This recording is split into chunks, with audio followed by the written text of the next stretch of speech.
pre-Roman and Roman Britain. The history of England before written records is reconstructed through archaeology, material culture, and later, classical accounts, revealing a long process of human settlement shaped by geography, migration, and technological change. Evidence of human presence in what is now England dates back over 800,000 years, with intermittent habitation during warmer interglacial periods. By the Mesolithic era, hunter-gatherer communities exploited woodland and river environments, leaving behind tools and campsites that indicate seasonal movement rather than permanent settlement. The Neolithic period, beginning around 4000 BCE, marked a fundamental transformation with the introduction of agriculture, domesticated animals, pottery, and monumental architecture, such as long barrows and henges, the most famous being Stonehenge. These developments suggest increasingly complex social organization and ritual practices. During the Bronze Age, advances in metallurgy facilitated wider trade networks across Europe, bringing wealth differentiation and new forms of leadership, while fortified hilltop settlements emerged more prominently in the Iron Age. By the time of Roman contact, England was inhabited by Celtic-speaking tribes such as the Cativellani, Trinovants, and Iceni, organized into tribal kingdoms with warrior elites, coinage, and established trade links with the Roman world. Julius Caesar's expeditions in 55 and 54 BCE did not result in conquest but initiated sustained political and economic contact.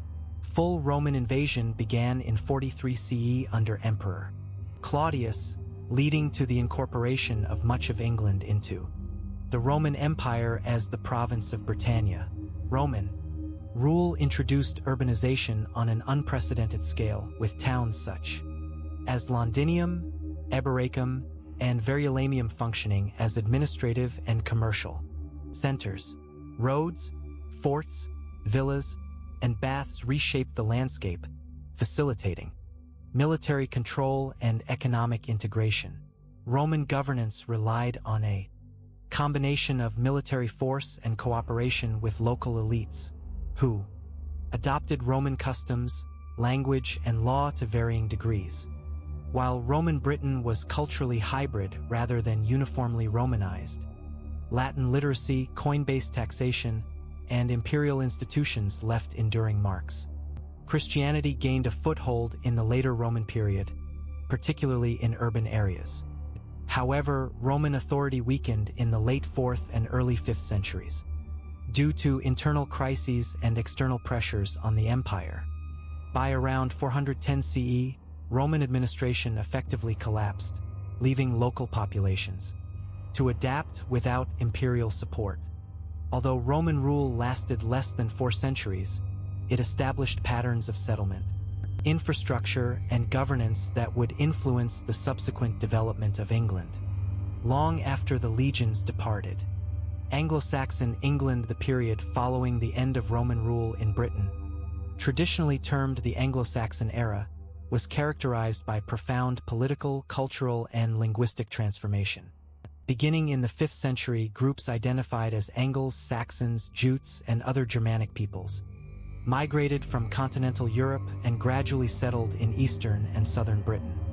The nature of this migration has been the subject of extensive debate, with modern scholarship favoring a model of gradual settlement and cultural dominance, rather than wholesale population replacement. Nonetheless, the result was the emergence of new political entities and the marginalization of Romano-British culture in much of what would become England. Over time, a patchwork of kingdoms emerged, including Northumbria, Mercia, Wessex, East Anglia, and Kent, each ruled by warrior kings whose authority depended on military success, kinship networks, and the distribution of land. Society was hierarchical, with free peasants, nobles, slaves, and kings bound by customary law, or dooms, which regulated compensation, loyalty, and justice. Pagan beliefs dominated early Anglo-Saxon culture, emphasizing warrior values and ancestral gods. But this changed dramatically with the Christianization of England beginning in the late 6th century. The mission of Augustine of Canterbury in 597, supported by Pope Gregory the Great, initiated the conversion of Kent, while Irish missionaries evangelized the north. Christianity introduced literacy, Latin learning, and new administrative structures, enabling the production of written law. Codes and historical works such as Bede's Ecclesiastical History of the English People. Monasteries became centers of scholarship, art, and economic production, contributing to a distinctive Anglo-Saxon Christian culture. Politically, the balance of power among kingdoms shifted over time, with Mercia dominant in the 8th century and Wessex rising to prominence in the 9th. This era was profoundly disrupted by Viking incursions beginning in the late 8th century, which brought raids, settlements, and the establishment of the Danelaw. In northern and eastern England, Alfred the Great of Wessex emerged as a pivotal figure, successfully resisting Viking domination, promoting legal reform, military reorganization, and educational revival. His successors expanded West Saxon control, leading to the gradual unification of England under a single monarchy in the 10th century.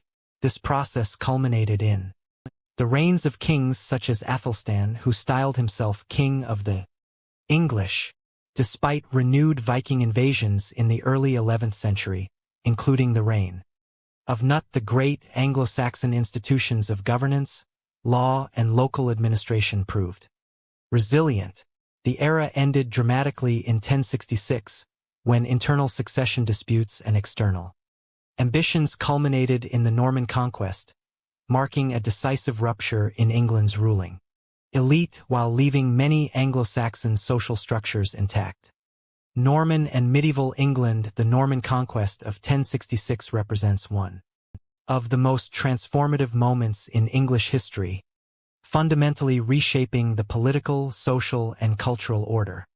Following the death of Edward the Confessor without an heir, competing claims to the throne culminated in William, Duke of Normandy, defeating King Harold Godwin's son at the Battle of Hastings.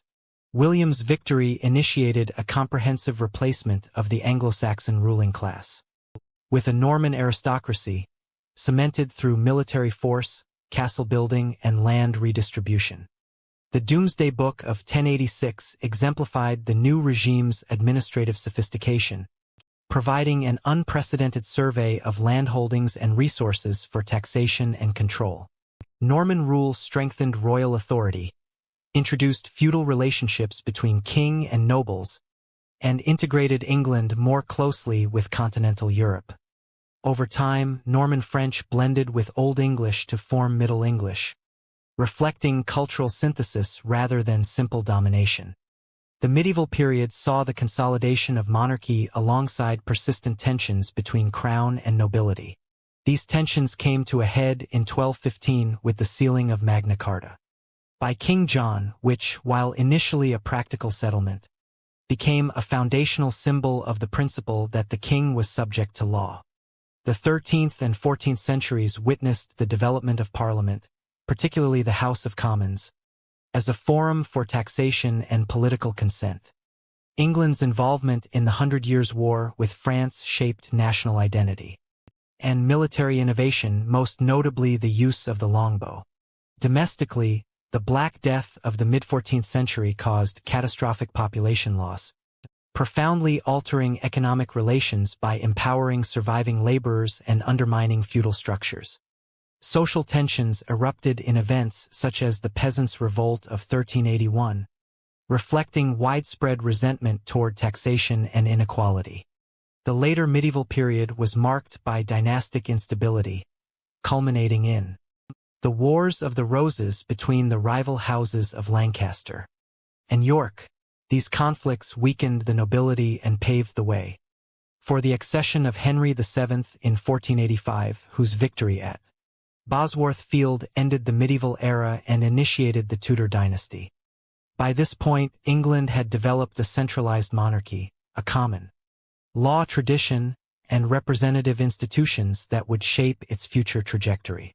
Tudor and Stuart England. The Tudor period marked England's transition from medieval society to early modern statehood, characterized by religious upheaval, administrative reform, and expanding global horizons. Henry VII established dynastic stability through cautious governance and financial consolidation, but it was his son, Henry VIII, who dramatically altered England's course. Henry's break with the Roman Catholic Church in the 1530s, driven by dynastic concerns and facilitated by parliamentary statute, created the Church of England and asserted royal supremacy over religious life. The dissolution of the monasteries redistributed vast wealth and land, reinforcing the power of the crown and gentry while transforming local communities. Under Edward VI and Mary I, England oscillated between Protestantism and Catholic restoration, generating deep confessional divisions. Elizabeth I's long reign achieved a pragmatic religious settlement that stabilized the realm and fostered a cultural flourishing epitomized by figures such as William Shakespeare. The defeat of the Spanish Armada in 1588 enhanced England's international prestige and encouraged maritime expansion. The Stuart period that followed proved far more turbulent. James I's belief in the divine right of kings clashed with parliamentary expectations, while religious tensions intensified under Charles I. These conflicts culminated in the English Civil War, which pitted royalists against parliamentarians and resulted in Charles's execution in 1649. The subsequent Commonwealth and Protectorate under Oliver Cromwell represented a radical, though short-lived, experiment in republican governance. The restoration of the monarchy in 1660 did not resolve underlying constitutional issues, and the Glorious Revolution of 1688 ultimately established parliamentary supremacy and constitutional monarchy. The Bill of Rights enshrined limits on royal power and affirmed principles that would influence political thought far beyond England's borders. Modern England, 18th century to present. From the 18th century onward, England's history became increasingly intertwined with that of Great Britain and a global empire, yet distinctive English institutions and identities persisted. The Industrial Revolution, which began in England, transformed the economy through mechanization, urbanization, and capitalist production, fundamentally altering social relations and living conditions. Political reform proceeded gradually, expanding the electorate and reducing aristocratic dominance through acts such as the Reform Acts of the 19th century. England played a central role in the expansion and administration of the British Empire, benefiting economically while also confronting moral and political challenges associated with imperial rule. The 20th century brought two world wars, which reshaped society, accelerated the decline of empire, and led to the establishment of the welfare state. Post-war England experienced deindustrialization, cultural diversification, and debates over national identity, particularly in relation to European integration and devolution. In the early 21st century, England has faced renewed questions about its constitutional position, economic inequality, and global role.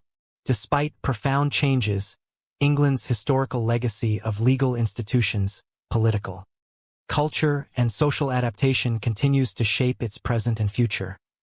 Modern England, 18th century to present, expanded. From the beginning of the 18th century, England entered a phase of transformation that would profoundly reshape not only its own society but the wider world, as economic innovation, political evolution, and imperial expansion converged to produce modernity.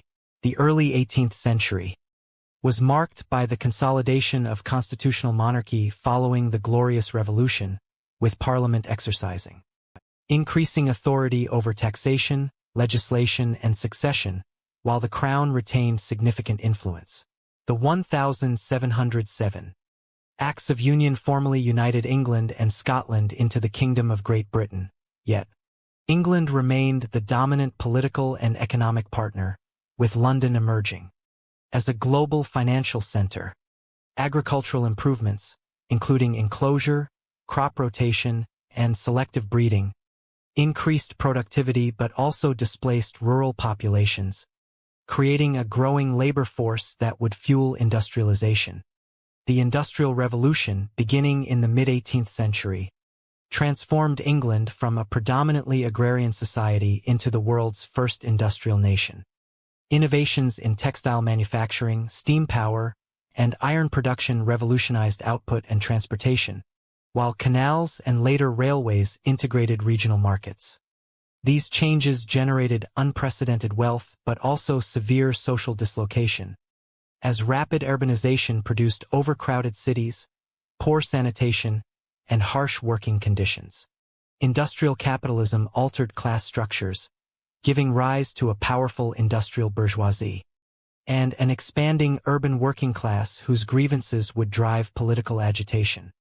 Throughout the 19th century, England underwent gradual political reform aimed at accommodating social change without revolutionary rupture. The Reform Acts of 1832, 1867, and 1884 expanded the electorate, weakened aristocratic control of Parliament, and increasingly incorporated the middle and working classes into political life. Simultaneously, trade unions and political movements such as Chartism articulated demands for labor rights, representation, and social justice. England's global influence expanded dramatically through the British Empire, with English institutions, language, and economic practices exported across continents, though often through coercive and exploitative means.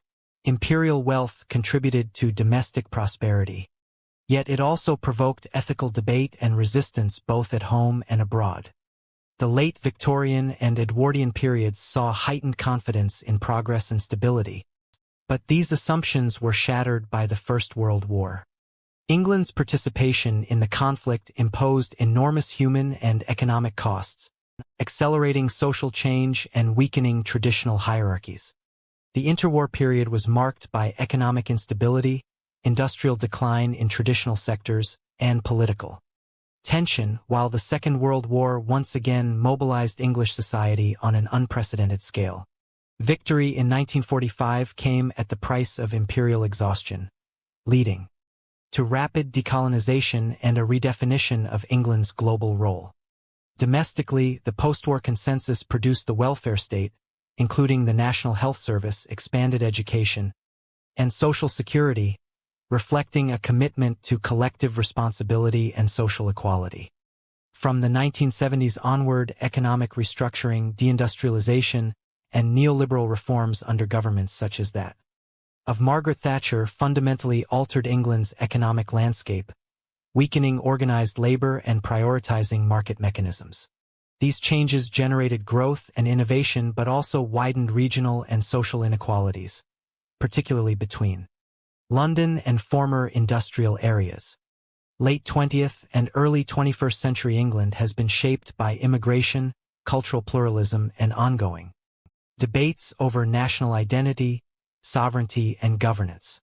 Membership in and eventual withdrawal from the European Union intensified these debates, exposing divisions over globalization, democracy, and England's constitutional position within the United Kingdom. In the present era, England confronts challenges related to economic inequality, demographic change, climate policy, and political legitimacy, while drawing upon a deep historical legacy of institutional continuity and adaptive resilience. Modern England is thus the product of centuries of transformation, marked by both extraordinary innovation and persistent tension, and continues to evolve within a complex national and global context. Contemporary England in the 21st century. Entering the 21st century, England confronted a complex convergence of historical legacies and novel pressures that tested its political institutions, social cohesion, and economic model. The early 2000s were marked by relative economic stability and optimism, with London consolidating its role as a global financial hub and England benefiting from globalization, technological innovation, and inward migration. However, These developments also intensified structural inequalities, particularly between the prosperous Southeast and post-industrial regions. In the North and Midlands, where the decline of manufacturing had left enduring social and economic scars, devolution in the late 1990s granted legislative authority to Scotland, Wales, and Northern Ireland, but England itself received no equivalent political institution, creating what became known as the English Question and fostering resentment among voters who perceived asymmetries in representation and funding. Immigration, particularly following the expansion of the European Union in 2004, reshaped English society, contributing to economic growth and cultural diversity while also becoming a focal point for political and media controversy. These underlying tensions were dramatically exposed by the global financial crisis of 2008, which severely impacted England's banking sector and led to prolonged austerity measures aimed at reducing public debt. Austerity measures significantly constrained public services, local government budgets, and welfare provision, disproportionately affecting in traditional parties and growing support for populist and anti-establishment movements. These trends culminated in the 2016 referendum on membership in the European Union, in which England voted decisively to leave, despite strong support for remaining in London and other urban centres. Brexit represented a watershed moment in modern English history, reflecting deep divisions over sovereignty, globalization, identity, and economic governance. The process of withdrawal dominated political life for several years, straining parliamentary norms, reshaping party alignments, and redefining England's relationship with Europe and the wider world. Concurrently, questions about the integrity of the United Kingdom intensified as Scotland and Northern Ireland pursued divergent political paths, while England's dominant demographic weight continued to shape national outcomes. The COVID-19 pandemic of 2020 to 2022 further tested English governance and social resilience, exposing weaknesses in public health infrastructure, care systems, and crisis coordination, while also prompting unprecedented state intervention in the economy. Lockdowns, vaccination campaigns, and emergency fiscal measures altered everyday life and revived debates over civil liberties, social responsibility, and the role of the state. In the post-pandemic period, England has faced persistent challenges including inflation, housing shortages, environmental sustainability, and workforce transformation driven by automation and artificial intelligence. Culturally, contemporary England remains a dynamic and plural society, where traditional narratives of national identity coexist uneasily with multicultural realities and global interconnection. English literature, media, and popular culture continue to exert outsized international influence, while debates over historical memory, including the legacies of empire and slavery, have become increasingly prominent in public discourse. Politically, England's future remains closely tied to unresolved constitutional questions, including the possibility of further devolution, reform of electoral systems, and the rebalancing of economic power away from London. Despite uncertainty, England retains enduring strengths rooted in its legal institutions, universities, scientific research, and capacity for adaptation. The 21st century thus represents not a rupture from England's past, but a continuation of long-standing patterns of change negotiated through compromise, conflict, and institutional evolution. England today stands as a society shaped by its deep historical inheritance while navigating the demands of a rapidly changing global environment, with its future trajectory dependent on how effectively it reconciles continuity with transformation.